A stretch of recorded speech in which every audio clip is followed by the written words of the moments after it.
worked on the project from 2008 and completed in 2009 in terms of design and documentation, and then we had the downturn. And we did entertain people like the EPA, Salesforce, and even Levi's, but nobody signed on the dotted line. Then we got, the owner started talking to Twitter, and right about that same time, I get a phone call from ADCO, and they said, hey, we're selling the project, Terry, to Shorenstein. So please assist them, give them whatever they need. And, we were lucky enough to get retained by Shorenstein to continue on with the project. We had a 20-year plus relationship with Shorenstein, so they knew us.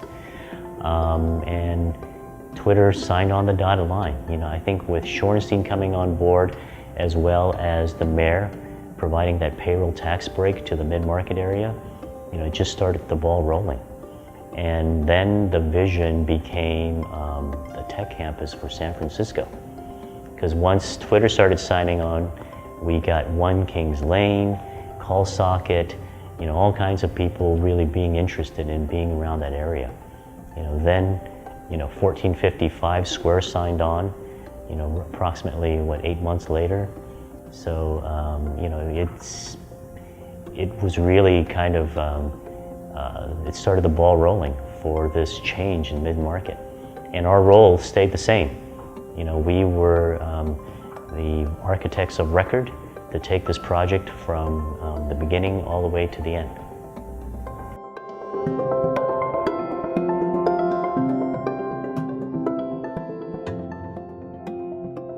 The word I like to use to describe that neighborhood has always been challenging.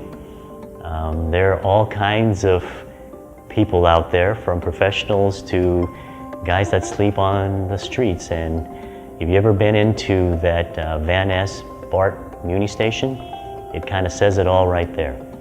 There's also this Walgreens right in the corner of 9th and Market, where they tell me this guy is an employee of Walgreens, but I really think he's the bouncer. He's about 6'5", and every time I walk by there, he's throwing somebody out. So that's really kind of what you find in that area. So what I believe Market Square has done is to help bring in a mix of more professional people and really start to turn that area around. If you noticed, when Market Square started happening, all of the other residential projects started to take off as well, right? Because by the time they're done, there's going to be about 5,000 living units around the area, and that's going to change the neighborhood. We had 1155, Dolby purchased that, and so that's going to be their headquarters, right? And I had mentioned before, Square is taking up a lot of square footage at 1455, which is right next door. So I think that it's going to have a tremendous impact on changing that area, because also on the ground floor of 1355, we have Central Market, who has just signed a lease over there. Almost kind of a food court, if you will, of artisan foods.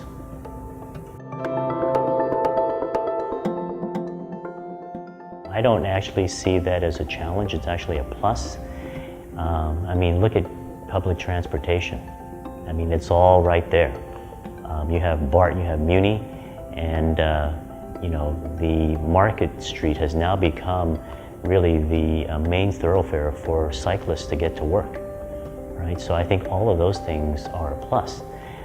The other piece of this is that if you do want to talk about challenges, but it's also the right thing to do, is taking an old structure, a 1938 structure to be exact, and to provide that with all new infrastructure to be able to support what high-tech companies do. So what that means is that we had to put in all new mechanical, electrical, and plumbing systems.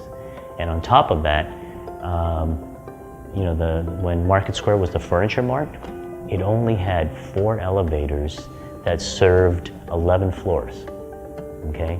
that doesn't quite work for a Class A office building. So one of the first things we did was to put in a state-of-the-art destination-style elevators, adding 6 more cars to the 4. So you really have 2 building cores and a total of 10 elevators now to support this campus.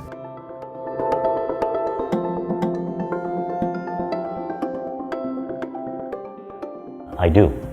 And the reason why I say that is because we have many clients now that are down in the Silicon Valley come to us and say, can you help us produce spec suites that are for creatives, meaning tech tenants.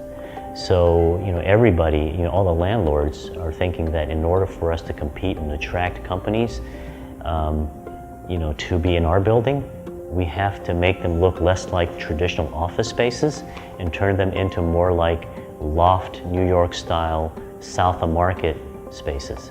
So what that means is that they're asking us to not,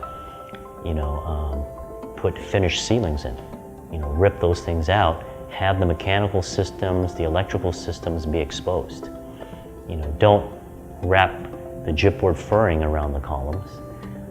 Leave them off, expose the steel. Create bigger break rooms, because that usually becomes the heart of these tech companies. They have all hands meetings there. People hang out there all day with their laptops doing work. So yes, they're asking us to create, suites like that for them, just like we do here.